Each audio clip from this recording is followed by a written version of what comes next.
Olá e bem-vindos a mais uma análise aprofundada. Hoje a gente vai mergulhar numa das figuras mais misteriosas e, honestamente, fascinantes de toda a Bíblia, Melquisedeque. Uma figura enigmática, com certeza. Muito. É curioso pensar que ele aparece em, sei lá, 3 versículos em Gênesis, é quase uma participação especial, e depois some. Exato. Mas a sombra que ele projeta se estende por toda a história. Nossa fonte hoje é um artigo teológico pastoral que faz um trabalho incrível de conectar esses pontos. Um artigo excelente, aliás. E a nossa missão aqui é tentar responder a uma pergunta central que esse artigo levanta, que é: como pode um sacerdote que não era da tribo de Levi, que surge sem genealogia registrada, que nem era do povo de Israel, ser o modelo para um sacerdócio superior ao que foi estabelecido por Moisés? Esse é a grande tensão, o paradoxo. Exatamente. Vamos desvendar como um rei sacerdote misterioso que surge sem genealogia se torna o modelo para um sacerdócio eterno. Exato. E o artigo já começa nos dando as pistas para resolver esse mistério, sabe? Nos próprios títulos dele. Ele não é só Melquisedeque. Ele é rei de justiça, que é o que o nome dele significa, e rei de Salém, ou seja, rei de paz. Não são só nomes poéticos, então. De jeito nenhum. São como as coordenadas de um mapa que aponta para algo muito, muito maior. A análise da figura dele nos força a olhar para além das estruturas religiosas que a gente conhece, para além de rituais e linhagens. Nos leva a pensar em um tipo de autoridade espiritual que não vem da herança, mas de um decreto divino, direto. Ok, vamos desempacotar isso. A gente precisa ir para a cena do encontro lá em Gênesis 14. O contexto aqui é tudo. Abraão acabou de voltar de uma guerra. Ele venceu uma batalha impossível contra 4 reis, resgatou o sobrinho Ló. Ele está no auge da sua força militar. Mas o artigo sugere que ele também está num lugar perigoso, exausto, vulnerável, talvez até tentado pelo orgulho da vitória. Exato. Sem dúvida. É um momento de clímax e de anticlímax ao mesmo tempo. Ele provou seu poder, mas está esgotado. A adrenalina da batalha está baixando. E é nesse vácuo que a vulnerabilidade espiritual e emocional se instala, sabe? É uma encruzilhada. Totalmente. O que acontece a seguir pode definir o resto da jornada dele. Ele poderia se encher de si mesmo ou reconhecer uma fonte maior de poder. E é aí que Melquisedeque entra. E o que me chama a atenção, e o artigo ressalta isso muito bem, é como ele se aproxima. Num mundo antigo, um rei encontrando outro rei vitorioso, a gente esperaria, sei lá, uma demonstração de poder, uma aliança militar. Uma exigência de tributos, talvez. Pois é, mas ele não traz uma espada. Ele traz pão e vinho. É um gesto tão inesperado. Quase anticlimático. O que está acontecendo aqui? É uma virada de roteiro genial. E em um mundo saturado de rituais de sangue e demonstrações de força, esse gesto de hospitalidade parece quase comum, mas é profundamente sacerdotal. Sacerdotal em que sentido? Pensa bem, pão e vinho para um homem exausto e seus soldados significam restauração, sustento, vida. A mensagem teológica aqui é poderosíssima. A intervenção de Deus na nossa vida não começa com uma exigência, começa com provisão. Nossa. Melquisedeque não pede o dízimo a Abraão primeiro. Ele primeiro serve, primeiro alimenta. A graça vem antes da nossa resposta. O sustento de Deus vem antes de qualquer coisa que a gente possa oferecer. Isso é uma mudança radical de paradigma. A graça precede a resposta. Exatamente. E tem outro detalhe que, lendo o artigo, me pareceu quase escandaloso para a mentalidade da época. Melquisedeque era um sacerdote em Salém, uma terra cananeia.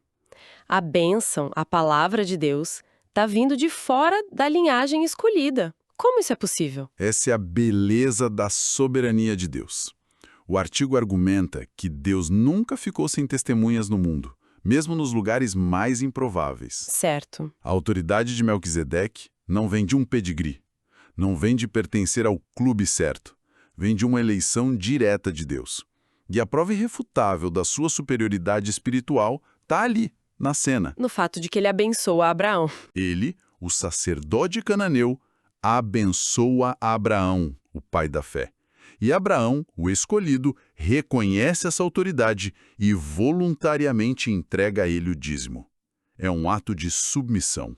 Uau! Isso nos ensina que a bênção de Deus não está presa a uma instituição ou a uma linhagem profética.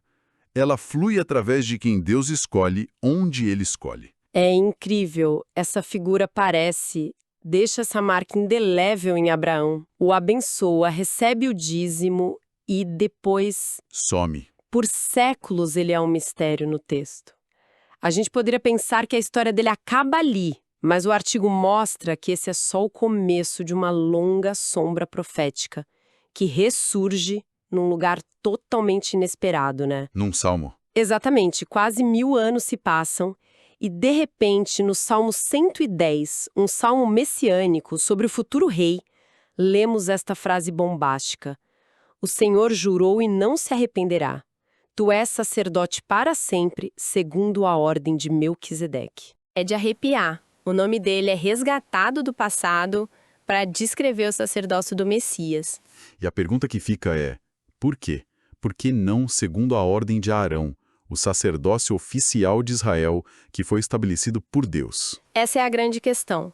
Se o próprio Deus instituiu o sacerdócio levítico com todas as regras, por que ele apontaria para esse outsider, esse estrangeiro, como o modelo perfeito? É aqui que o autor de Hebreus no Novo Testamento pega essa linha e a tece de forma magistral.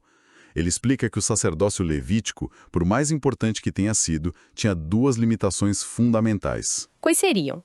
A primeira era a mortalidade. Os sacerdotes morriam, o ministério era constantemente interrompido pela morte. Certo, fazia sentido. A segunda era a separação de poderes. A lei de Moisés proibia que um homem fosse rei e sacerdote ao mesmo tempo.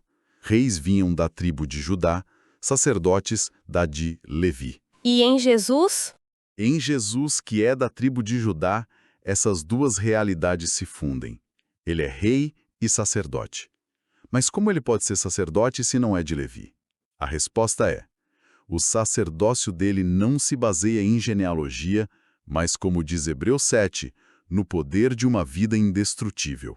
Poder de uma vida indestrutível. A sua ressurreição garante a eternidade do seu sacerdócio. Essa ideia de um sacerdócio indestrutível, seguro, é muito poderosa. Mas me faz pensar no contraste com a nossa experiência, sabe? Como assim? Se isso é verdade, por que tanta gente, inclusive pessoas de fé, ainda vive com aquela sensação de que a relação com Deus está por um fio? Que precisa performar para ser aceita? Ah, sim. É o que o artigo chama de espiritualidade levítica, certo? Isso me atinge em cheio. É aquela vozinha na cabeça que diz: você não orou direito hoje, ou você falhou de novo.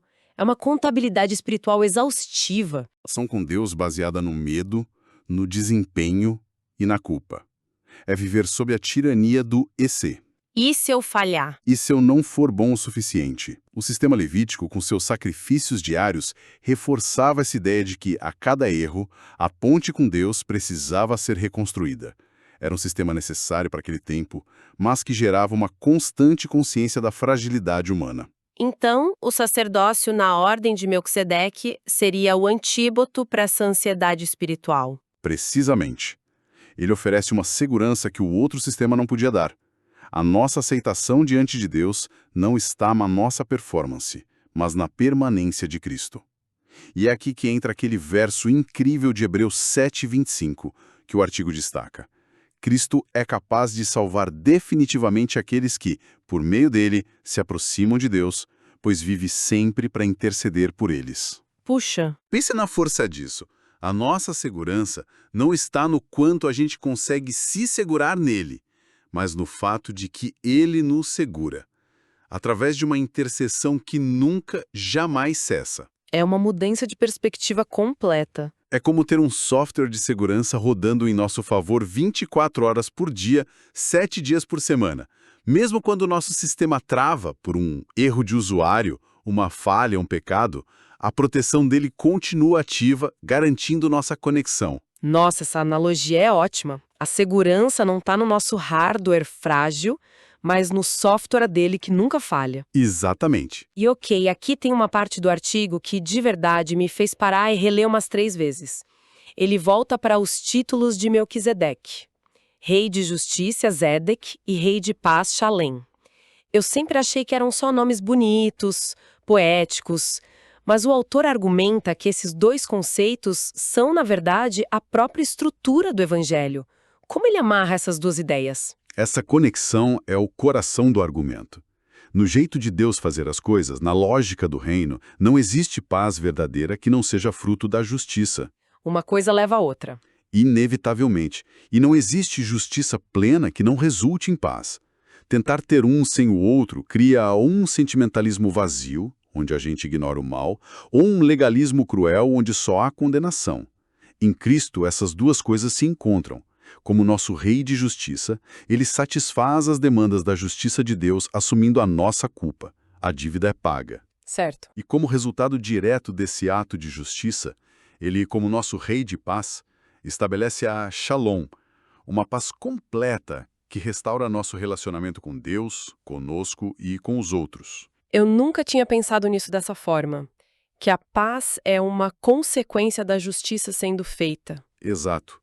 E o autor do artigo cita um verso belíssimo do Salmo 85 para ilustrar isso.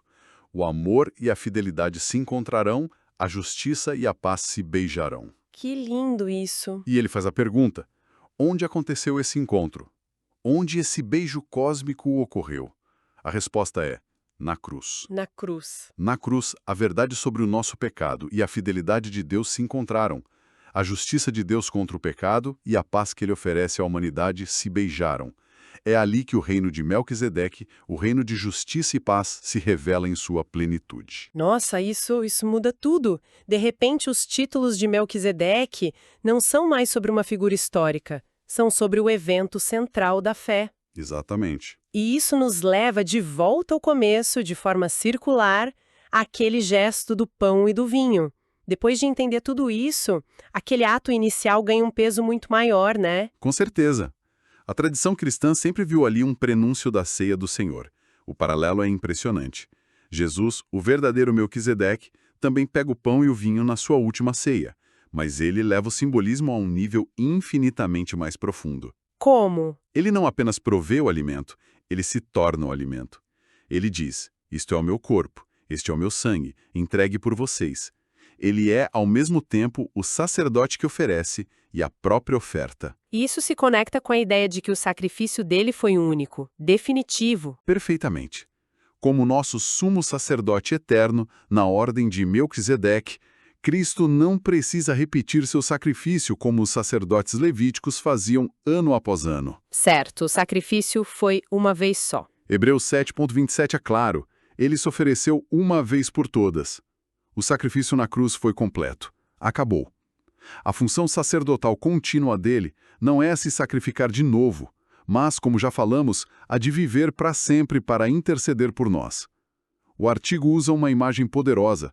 Quando falhamos, quando o peso da culpa nos atinge, temos um advogado no tribunal celestial cuja defesa em nosso favor jamais perde a eficácia. A obra dele é permanente. Ok, vamos tentar amarrar tudo isso. O artigo nos mostra a figura de Melquisedeque como um poderoso antídoto contra o legalismo? Sim. Contra essa nossa tendência de achar que precisamos merecer nossa posição diante de Deus. E também contra um clericalismo vazio que se apoia em títulos e linhagens humanas.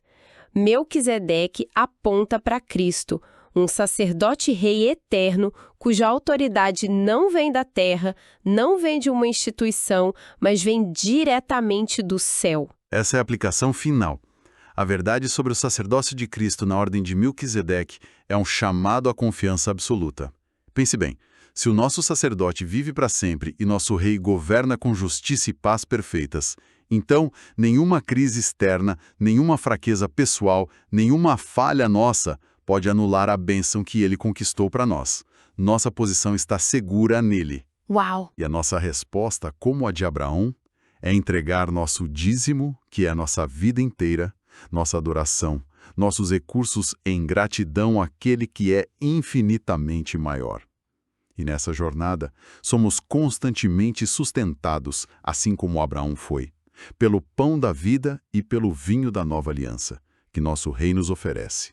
Isso nos deixa com um pensamento final para reflexão. O artigo dá muita ênfase à intercessão contínua de Cristo, citando Hebreus 7:25, vivendo sempre para interceder por eles. Então fica a reflexão. Se o sacerdócio de Cristo é eterno e a sua intercessão em nosso favor é constante, acontecendo neste exato momento, enquanto ouvimos isso, como a consciência dessa atividade permanente e invisível poderia transformar a maneira como se enfrenta as falhas e os desafios do dia a dia?